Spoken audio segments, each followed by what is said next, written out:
दोस्तों नमस्कार। जो सोचा नहीं था वो हो जाए, तो फिर अमेरिका की पूरी डिप्लोमेसी, अमेरिका की फॉरेन पॉलिसी और दुनिया में न्यू वर्ल्ड ऑर्डर एक झटके में डगमगा जाएगा। अमेरिका को इसका एहसास अब हो चुका है। दूसरी तरफ ईरान यह मान चुका है कि उसके पास अब कुछ गंवाने के लिए नहीं है, क्योंकि इस युद्ध के बाद की परिस्थितियां न सिर्फ मिडिल ईस्ट में, न सिर्फ एशियाई देशों के बीच, बल्कि अंतर्राष्ट्रीय तौर पर एक नया वर्ल्ड ऑर्डर बना ही देगी। और ईरान जिस तरीके से हमले कर रहा है, वो इस बात के खुले संकेत है कि वो चाहता है कि दरअसल अगर इजराइल के साथ अमेरिका खड़ा है, तो तमाम मिडिल ईस्ट देश अब यह समझ लें कि उनका अमेरिका के साथ खड़े होना सुरक्षित नहीं है। दूसरी बड़ी बात, यह बड़ा पवित्र महीना है और इस वक्त अगर हमला ईरान पर हुआ है, तो तमाम मुस्लिम कंट्रीज समझने लगे कि दरअसल वो लड़ाई, वो संघर्ष, ये युद्ध अपने तौर पर यहूदीस के खिलाफ है। और शायद इसीलिए ईरान ने बहुत ही टैक्टफुली जिन देशों को निशाने पर लिया, वह देश अभी तक ये मानते रहे कि जो सुरक्षित डोम होता है अमेरिका द्वारा बनाया गया, उसके पनाह में पूरा मिडिल ईस्ट है। दुबई ने तो यह कल्पना की ही नहीं थी, यानी यूनाइटेड अरब अमीरात का वो शहर जो दुनिया के मानचित्र पर इस वक्त न्यू वर्ल्ड कैपिटल के तौर पर उभर रहा है। और ना सिर्फ लंदन, ना सिर्फ न्यूयॉर्क, बल्कि दुनिया के तमाम देश, जो पश्चिमी देश हैं, जो अमेरिकन कंट्रीज के नागरिक हैं, वो दुबई में रहने लगे हैं। लेकिन एक झटके में एक के बाद एक दुबई में जो हमले हुए और जो धमाके लोगों तक पहुंचे, उसने दुबई की उस पहचान को ही खत्म कर दिया जिस पहचान के आश्रय दुबई एक प्रोग्रेस के रास्ते पर, आर्थिक तौर पर संपन्नता के रास्ते पर, दुनिया के भीतर एक बेहतरीन शहर के तौर पर, और इसी तर्ज पर आबू धाबी की भी पहचान। आबू धाबी ने तो अमेरिका के साथ खड़े होकर खुद को इतना सुरक्षित भी माना, और अमेरिका ने भी उसे सुरक्षा इस हद तक दी कि जो व्यक्ति अमेरिका जाता है, अगर वो आबू धाबी में रुकता है, तो वो वहीं पर अमेरिका जाने से पहले अपने वीजा चेक को करवा सकता है। यानी अमेरिका पहुंचने के लिए आबू धाबी में एक अमेरिकन सेंटर काम करने लगा एयरपोर्ट पर। लेकिन अभी की परिस्थिति दो तीन बातों की तरफ हर किसी का ध्यान खींच रही है। आज की रात होगा क्या? क्योंकि ईरान ने खुले तौर पर कह दिया है कि अभी तक उसने जिन मिसाइलों का उपयोग किया है वो स्क्रैप है, यानी वह उस तर्ज पर बनाया ही नहीं गया है जिस तर्ज पर इस युद्ध को लेकर जो मिसाइलें निर्माण की गई है। यानी अमेरिका जो कह रहा है कि मिसाइल कार्यक्रम ईरान का पूरे तरीके से ध्वस्त हो जाएगा और वो ध्वस्त कर देगा, उस दिशा में खुद ईरान के कमांडर सामने आते हैं और कहते हैं इंतजार कीजिए, हमने अभी तक उन मिसाइलों का उपयोग ही नहीं किया है जिनकी मारक क्षमता अमेरिकी तमाम सुरक्षित परिस्थितियों को भेद पाने की स्थिति में है। और अमेरिकी हथियार, अमेरिकी मिसाइल, अमेरिकी डोम, कुछ भी उसके सामने नहीं टिकेंगे।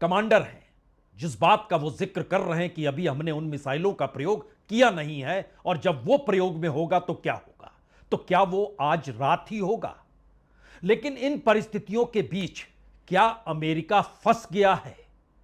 क्या इजराइल के कहने पर, या फिर अमेरिका के भीतर जो उसकी अपनी परिस्थितियां हैं इस दौर में, खास तौर से अमेरिकी राष्ट्रपति ट्रंप, उनकी साख को पहला झटका सुप्रीम कोर्ट के उस फैसले ने दे दिया जो टैरिफ वार की दिशा में अमेरिका को बेहतरीन बनाने के लिए ट्रंप जिक्र कर रहे थे, वो एक झटके में खत्म हो गया। दूसरी परिस्थिति एप्स्टीन फाइल की भी निकल कर आई, जिसके जरिए वो भी साख खत्म हो रही थी जो सामाजिक तौर पर मान्यता देती है। लेकिन एक सच अमेरिका का यह भी है कि जब युद्ध होता है तो पूरा देश एक साथ खड़े होता है। जिस समय पार्लियामेंट में ट्रंप भाषण दे रहे थे, उस वक्त डेमोक्रेट्स ने भी तालियां तभी बजाई जब जिक्र वेनेजुला का हुआ, वहां के राष्ट्रपति को उठाने का हुआ। यानी युद्ध की परिस्थिति में अमेरिका एक सरीखा है, वहां आप रिपब्लिकन और डेमोक्रेट्स को अलग अलग नहीं देख सकते हैं। लेकिन दूसरा सवाल कहीं ज्यादा महत्वपूर्ण है। अमेरिका का प्रभाव मिडिल ईस्ट पर इतना ज्यादा और एशियाई कंट्रीज में इजराइल की महत्ता इतनी ज्यादा कि वो मानकर चल रहा था कि ऐसी स्थिति आएगी नहीं कि ईरान मिडिल ईस्ट के तमाम देशों पर हमला कर देगा।